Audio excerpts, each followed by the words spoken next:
Hi guys and welcome. Today I'm going to teach you all about the gearbox in the 500. There's going to be some driving and some theory. If you pay attention, you're going to be able to drive the 500 like a pro. Stay tuned. Let's go drive.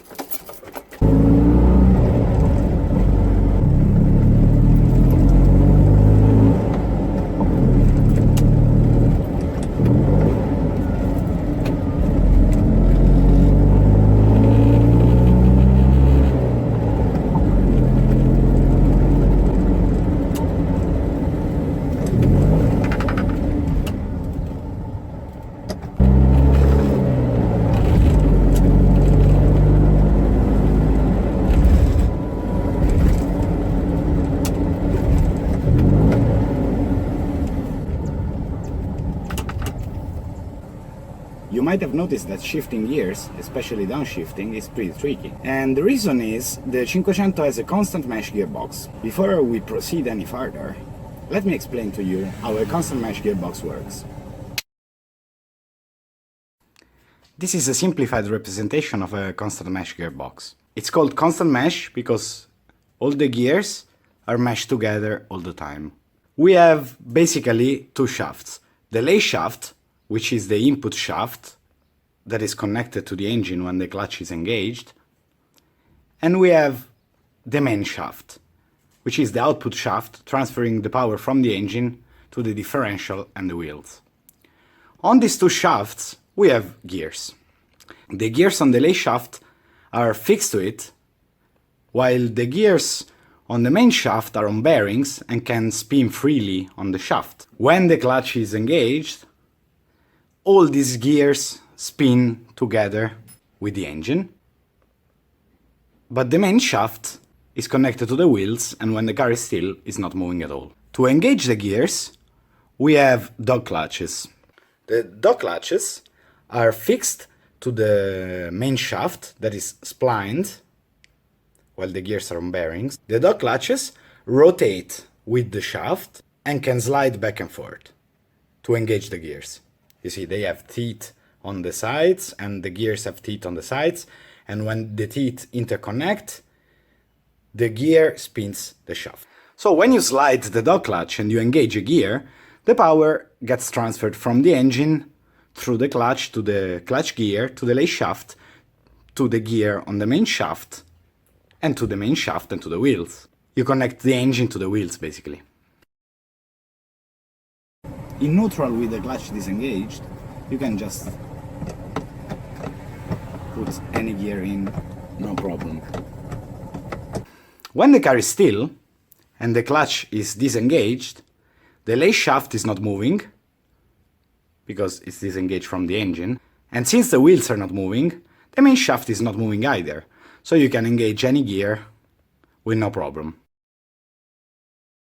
Once you are moving though, you will have the problem of shifting gears, because every time you disengage a gear, you will have the main shaft and the lay shaft spinning at different speeds. Thus, the gears are gonna spin at a certain speed and the dog clutches at a different speed. So, the only way to connect the dog clutch to the gear is that the teeth are rotating at a compatible speed, of course. First, into second,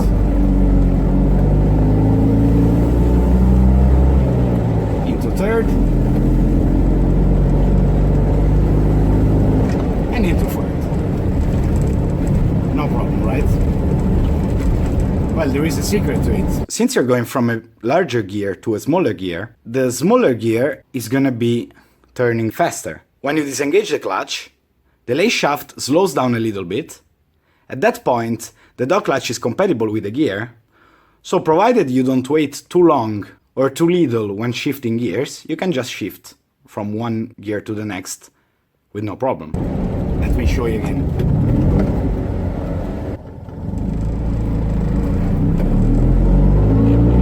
Clutch, and wait, and when it wants to go in, it goes in. Third,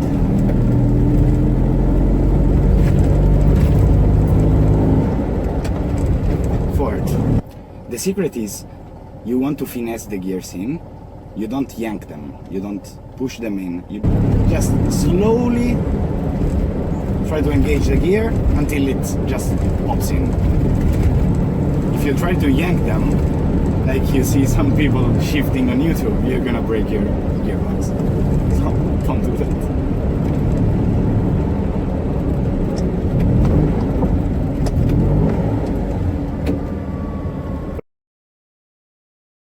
Now imagine that the car is in neutral, going 60 km per hour. What happens is, the engine is making the lathe shaft spin at idle.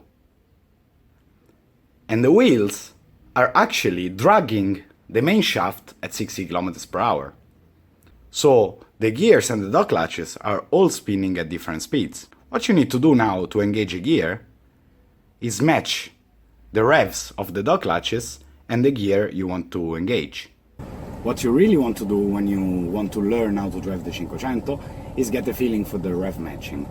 To do that, you go at a certain speed, put the car in neutral, and based on the speed you are going, you try to put a gear in. Now I'm going 15 forward. Okay? Put it into neutral. Now I'm in no gear whatsoever. I want to put it in third, so now I'm going 55. I want to put it in third, I accelerate, and then put the gear in. When you practice like that, you need to know what gear to put the car in. To do that, you use the red lines on the speedometer. The red lines on the speedometer not only tell you which gear you need to put in, but they also give you a rough idea of how much you need to blip it. Let me explain that on the whiteboard. The red lines on the speedometer tell you when you need to upshift. So they kind of represent the hypothetical red line in the rev counter you don't have in the car. This way, you kind of know the range of each gear.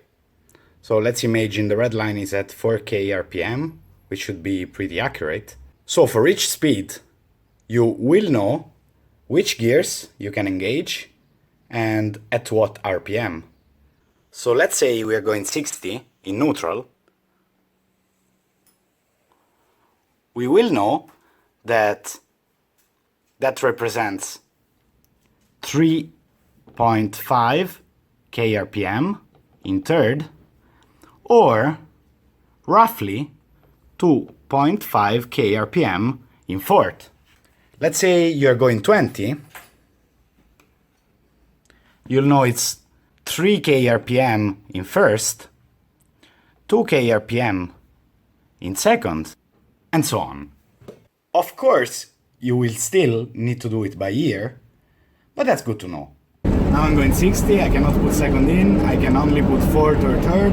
To put third I have to blip it a lot, like this. Or to put fourth I have to blip it much less.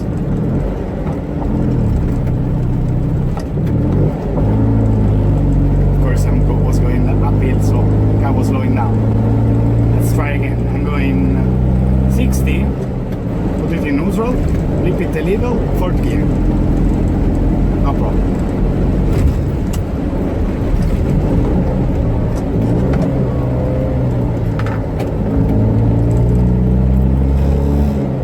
Let's try on a slower speed. So now we are going 35 now. See? Well, let's try again.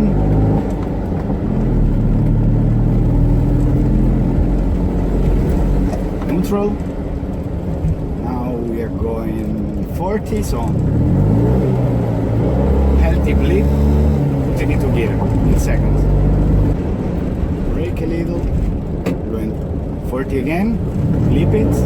Second.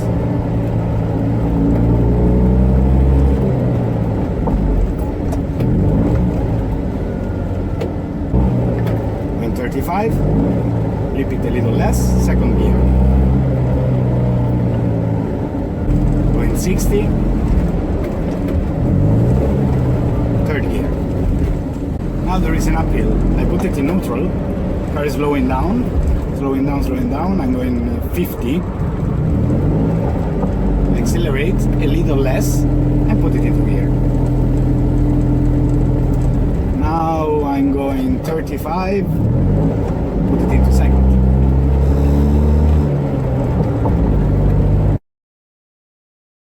Once you get the grip with the Rev Matching, you're ready to start with the downshifting. As you are going from a smaller gear to a larger gear, the larger gear is going to be spinning slower, and the dog clutch is going to be spinning faster. The technique you use to downshift is called double clutching, and that's how it works.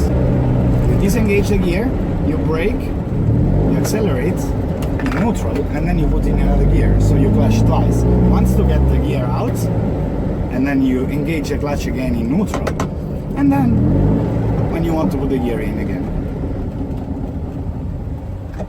So you clutch and disengage the gear, then you engage the clutch in neutral, thus connecting the engine to the lay shaft. At that point, you accelerate, you transmit the power to the gears, and you make the gear you want to engage spin faster so that it is compatible with the speed of the dog clutch and that it can interconnect.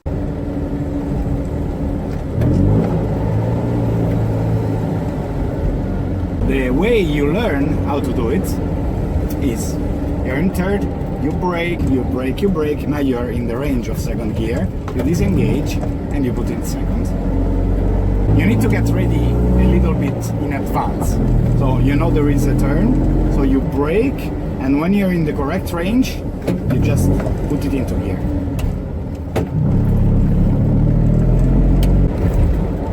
You brake, correct range, put it into gear.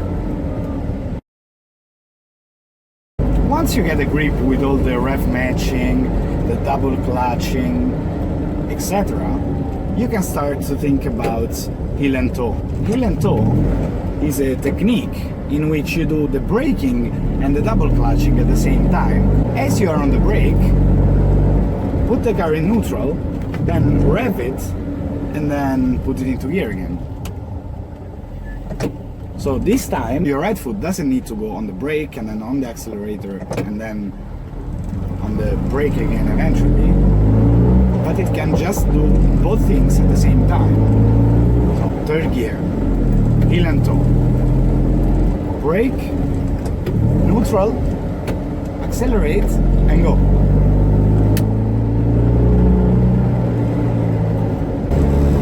Brake, neutral, accelerate, and put it into gear. When you master the heel and toe, even the 500 doesn't feel that slow anymore, because you can keep everything optimal and you're gonna be ready to get out of the turn faster.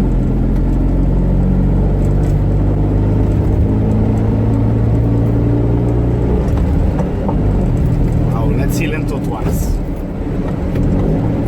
Third gear, second gear. When you get the grip with it, it's very easy.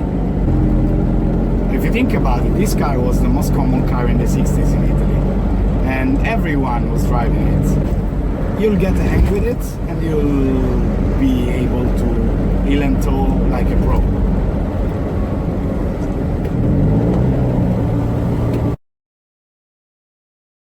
Starting, of course, is like any manual car. While in a normal manual car, when you're going so slow that you're almost stopped, you can put in the first gear. In this car you cannot, you need to put in second. It's no big deal, the gears are very short. First gear should only be used when you are still and just to start.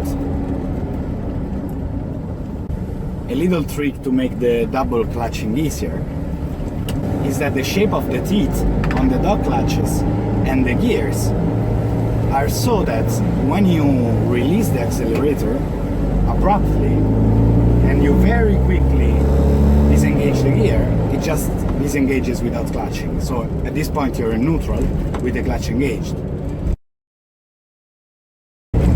Many people are copying the gearbox with the synchro mesh one, like the one in the 126 or the 500R. But I just think, beside the originality aspect, which is important to me, there is also the fun factor that the constant mesh gearbox has. I mean, 500 is pretty slow, but it's a lot of fun when you have a non-synchronized gearbox, because you have so much more to do. It will make you feel like you're a better driver, and it will actually make you a better driver if you master the constant mesh. So, in my opinion, constant mesh is more fun and it doesn't have any downside. I used to daily drive this car and I actually have a lot of fun with it, so why would it change? Actually, what I'm thinking about is we should get a modern car and have the gearbox rebuilt with no synchronizers and see how much more fun that is.